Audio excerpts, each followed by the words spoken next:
Kristen Ortodoks adalah salah satu cabang utama kekristenan yang berakar dari tradisi gereja awal di Kekaisaran Romawi Timur, yang terkadang disebut juga gereja Bizantium. Istilah Ortodoks berarti pengajaran yang benar. Umat Kristen Ortodoks percaya pada keyakinan dasar Kristen seperti keilahian Yesus, namun berbeda dari gereja Katolik Roma setelah skisma besar tahun 1054, terutama dalam hal kepemimpinan, tidak mengakui Paus sebagai pemimpin tertinggi, dan penolakan doktrin-doktrin tertentu. Dalam sebuah podcast Gereja 360 yang menghadirkan Episkop Daniel Bambang Dwi Biantoro, pendiri dan Ketua Umum Gereja Ortodoks Indonesia, GOI. Ia adalah Uskup Ortodoks Indonesia pertama yang didirikan pada tahun 1991 di Solo, Jawa Tengah. Dalam podcast ini dia menceritakan secara gamblang bagaimana perbedaan antara Kristen Ortodoks dengan Katolik Roma. Berikut ini videonya, tapi jangan lupa untuk subscribe channel Viral Kristen ini agar kamu terus mendapatkan berita viral soal dunia kekristenan. Ya, iya. Romo, kita jadi sedikit penasaran lagi. Jadi gereja Ortodoks itu kalau dengan Katolik dalam ritual-ritualnya, Romo mungkin bisa cerita sedikit apa pembedanya? Pembedanya banyak ya, Sangat banyak. pakaiannya pun beda. Baik. Jenis pakaiannya urutan kan Uskup Katolik nggak pakai begini. Contohnya saja. Baik, Ya. baik. Umpamanya dalam ritualnya kami punya bikin tanda salib berbeda dengan gereja Katolik. Boleh di Kalau gereja Katolik itu begini, ya, atas nama Bapa, Putra, kiri lalu kanan. Baik. Kalau Ortodoks tangannya begini. Ini lambang kita percaya pada Tritunggal. Trinitas. Dan yang kedua itu pribadi kedua dari Tritunggal turun ke dunia. Dia tetap Allah tapi juga manusia. Ini teologi. Baik. Ya. Dan dia mati bagiku. Kanan, kiri, nanti saya jelaskan. Oke. Aku mengerti dengan akalku. Baik. Aku hayati dengan batin. Iya. Aku praktekkan dalam kekuatan hidupku. Kanan dulu apa kiri dulu? Kanan dulu kalau Ortodoks. Kanan sini. Iya. Kenapa? Itu Karena sebelah kirinya. ini kanan. Kanan saya. Maaf ya. Oh, ya. Jadi kenapa kanan? Karena waktu ini karena menyebut Roh Kudus, dan Roh Kudus itu disebut roh kebaikan. Jadi kalau kita mau doa, kita meminta Roh Kudus, memohon kepada Roh Kudus, ya Raja Surgawi, penghibur, roh kebenaran yang hadir di segala tempat dan yang memenuhi segala sesuatu, harta simpanan yang baik serta sang pemberi hidup. Jadi Roh Kudus itu harta simpanan kebaikan, semua kebaikan, dan baik itu selalu dilambangkan kanan. Baik. Oleh karena itu maka kanan dulu baru kiri.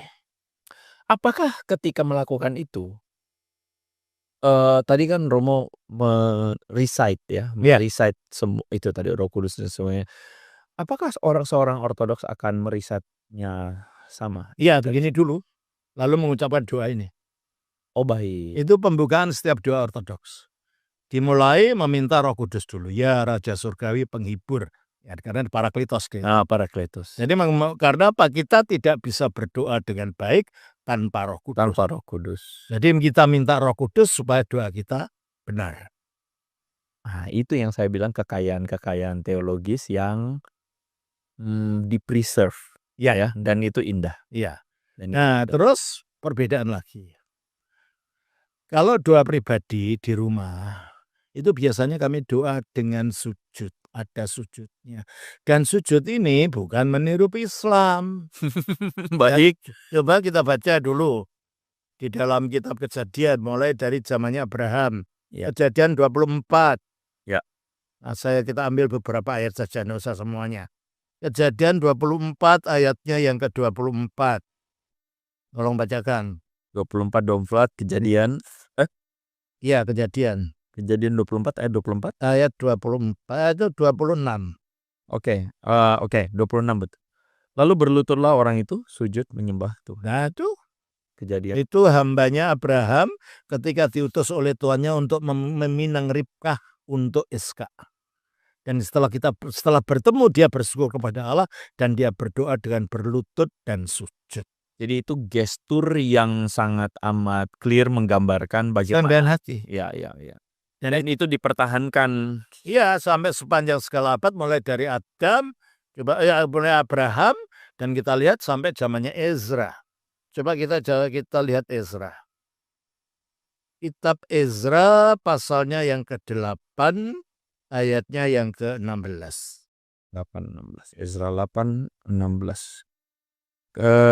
Mungkin ayat yang berbeda. Atau Ezra atau Nehemia, sebentar. Nehemia. Nehemia 8 ayat yang ke-16. Sebentar. 8 Ezra, betul Ezra. Nehemia 8 ayat bukan ayat 6 sampai 7, maaf. 6-7. Baik. Ezra memuji Tuhan Allah yang Maha Besar dan semua orang menyambut dengan amin amin sambil mengatakan Amin. Amin yang tetap dilakukan di gereja Ortodoks dan juga ada di Islam. baik. Jadi memuji Tuhan lalu orang menyambut amin. Amin terus Sambil mengangkat tangan, kemudian mereka berlutut, sujud menyembah kepada Tuhan. Tuhan itu yang dilakukan Ortodoks. Ya, Dan itu ini kan perjanjian lama, enggak, Yesus juga melakukan yang sama. Ya. Coba kita baca di dalam Matius pasal 26. Matius 26 ayatnya yang kita baca ayatnya yang ke-39. 30. Sebentar. Iya, 39. 39. Ya, di Getsemani ya. Iya. Yesus maju sedikit lalu sujud dan berdoa. Nah, ketika orang Ortodoks melakukan ini, dia mengikuti kitab sucinya sendiri, bukan mengikuti agama lain. Ya, bukan copy paste Bukan agama lain. Ini lebih iman Ortodoks kan lebih ada dulu daripada agama Islam. Saya pengen iseng juga, tapi kayaknya bukan tempatnya ya. Pengen iseng karena agama yang bagi sebagian para pembela agama tersebut mengatakan ya karena memang dari dulu agamanya Islam. Coba bukti bahwa itu bukan Islam. Kita baca Matius pasal 26 ayat 39. 26:30. Matius 26:39. Ya. Ya Bapak, maka Yesus maju sedikit, sujud dan berdoa, katanya, ya Bapakku, jikalau sekiranya mungkin. Mana ada orang Islam sujud sambil menyebut Allah itu Bapakku? Ya enggak boleh. Enggak ada. Karena orang-orang Islam tidak menganggap manusia itu anak-anak Allah. Ya. Dan Allah tidak boleh disetarakan dengan ciptaan. Ya, makanya di sini menyebut Allah itu Bapa, berarti bukan doa orang Islam. Ya adalah saya nggak lanjutin deh Romo. Ya. Jelasin ya. Jelas. Lalu sebenarnya jadi apa sih yang membedakan antara gereja Katolik dan gereja Ortodoks? Kan kelihatan secara awam. Ya. Lalu sebenarnya jadi apa sih yang membedakan antara gereja Katolik dan gereja Ortodoks? Kan kelihatan secara awam. Ya. Mirip karena penuh dengan ritual. Ajarannya yang beda. Umpamanya di dalam pengakuan kepengetahuan tentang Tritunggal, mengenai Roh Kudus, pada waktu pengakuan Nikea dikatakan aku percaya pada Roh Kudus, Tuhan Sang Pemberi Hidup yang keluar dari Bapa. Baik. Di dalam gereja Katolik dikatakan yang keluar dari Bapa dan Putra. Filioque. Ya, filioque. Nah, perbedaannya jadi apa? Kalau Roh Kudus keluar dari Bapa dan Putra, ada berapa sumber? 2 sumber. Berapa Allah kalau gitu? Nah itu. Nah kalau dalam gereja Ortodoks, firman itu keluar dari Bapa, diperanakan dari Sang Bapa, Roh Kudus keluar dari Bapa. Berarti berapa sumber?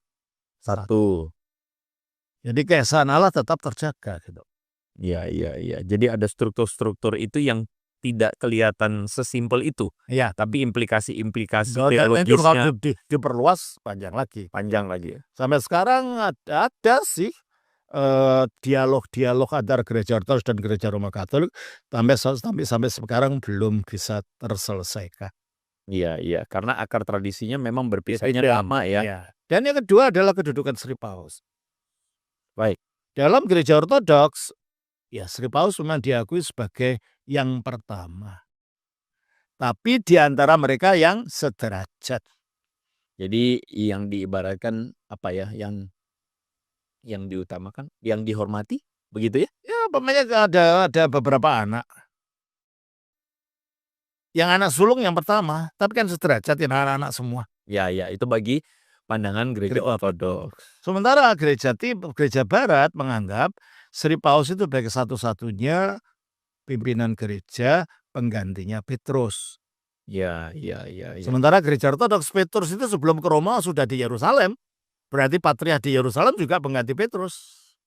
Ya, jadi argumen itu tidak bisa berlaku lah ya. Ya, Tidak kuat bagi dan juga patriark Antioquia itu juga pengganti Petrus karena Petrus berada di Antioquia selama 7 tahun. Itu perspektifnya gereja Ortodoks.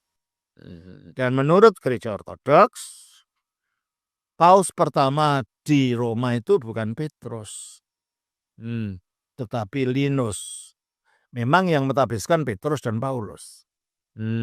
Baik. Nah, ini dari perspektif gereja Ortodoks, tapi gereja Roma kan enggak.